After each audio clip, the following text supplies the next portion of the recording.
Hi, my name is Dylan Marcella, and I'll be going over the Porter's 5 Forces model for Hasbro and the toy industry. Before we begin the Porter's 5 Forces model, we must look at the industry size, what's in the industry, and where it is on the product lifecycle. In 2013, the market began at $77 billion, and then by 2018, it grew to $90.4 billion. This represents a 17% change in the industry. What's in the industry makes up action figures, arts and crafts, building sets, dolls, explorative and other toys, games, puzzles, infant and toddler toys, outdoor toys, plush, vehicles, and youth electronics. Next, where are we on the product life cycle? As you can see, the industry is growing very slowly, but yet not in decline. There are profits to be made for each company, and so I think we are right about near the maturity line of the industry. The first force we're going to look at is the bargaining power of suppliers.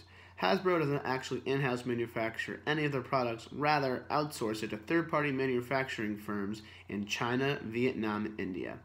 Looking at this infographic in the supply chain of Hasbro, we'll see how it works. Hasbro will have a product, they'll contact the manufacturer. Once the manufacturer manufactures it, they'll send it to Hasbro. Hasbro will hold it in inventory. Once they have a sale, they'll sell it to the retailer, and then the retailer can sell it to the consumers. There are many manufacturers and suppliers in this industry, which makes the bargaining power of suppliers a low threat to Hasbro. They have the most to say because of how big of the corporation is, and they can influence the price of their suppliers, getting the products for cheaper. The next force we're going to look at is the bargaining power of buyers. Hasbro does not sell their products directly to consumers, but rather sell their products through wholesalers, distributors, chain stores, drugstores, catalog stores, department stores, and other traditional retailers. This threat is a medium threat to Hasbro for a few reasons. The reason why it could possibly pose as a threat is because in 2019, 38% of their sales accounted for 5 customers. Getting deeper down into the specifics, Walmart, Target, and Amazon represented for 18, 9, and 8% of their sales respectively. This means that for those larger retailers such as Amazon, Walmart, and Target, the bargaining power is much lower for them. It is a higher threat because they can account for more of their sales. When looking at the smaller retailer, drug, and chain stores, they have more power. It poses less of a threat because they're giving them more business. On a relative basis, we can look at Mattel's sales, which in 2019, 34% of their sales were accounted from Walmart and Target, which means this poses much more of a threat to Mattel rather than Hasbro, which puts them at a better position in the industry. The next force we're going to look at is the threat of substitutes. This force is a very large threat to Hasbro because of changing industry trends. Hasbro is known for their traditional toys and games kids can play with, but now kids are starting to play with video games and iPads, which are changing the way that consumers get their product. Since consumers are changing the way they get their forms of entertainment, it's really been damaging Hasbro's profitability. For example, kids are obsessed with Fortnite and rather play that video game than play with traditional toys. We're going to look at a deeper example with one of their longest lasting product lines, Magic the Gathering. Magic the Gathering is a card game that's played in person, and consumers can buy packs and battle each other with cards.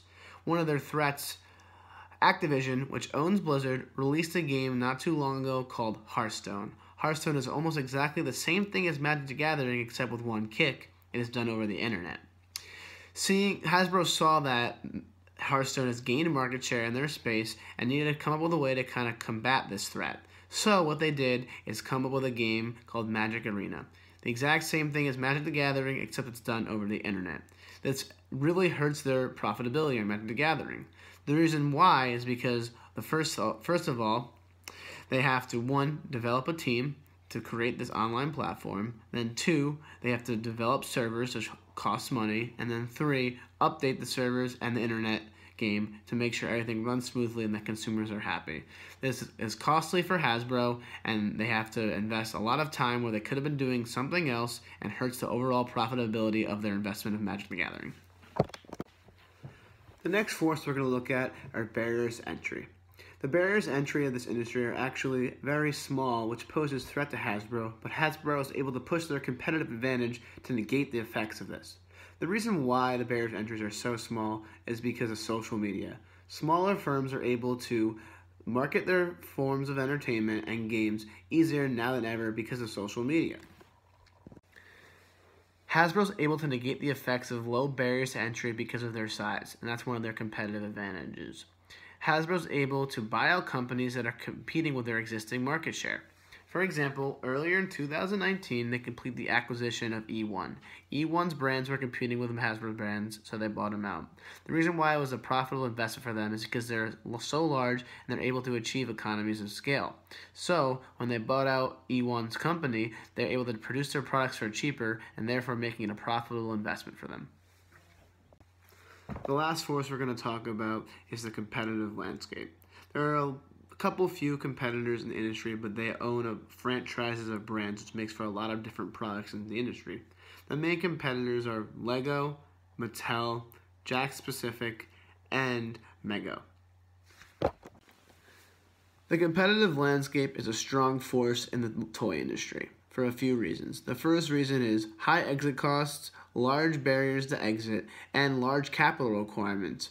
This means that companies will continue to produce goods no matter what the price is and will even undercut prices just to gain market share, and they will earn very small profits.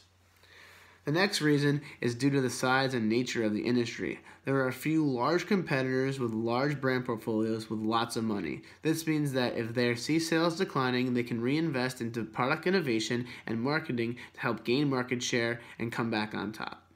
Hasbro remains competitive in two ways. The first one is through renowned brands. They have a lot of brands that have been around for a very long time that are not at maturity yet that they can keep reinvesting and innovating on. And the second is through intellectual property. The two best intellectual properties they own are the rights to produce Marvel toys and produce Star Wars toys, which are renowned in consumers' heads that will continue to buy and pay a premium for their products.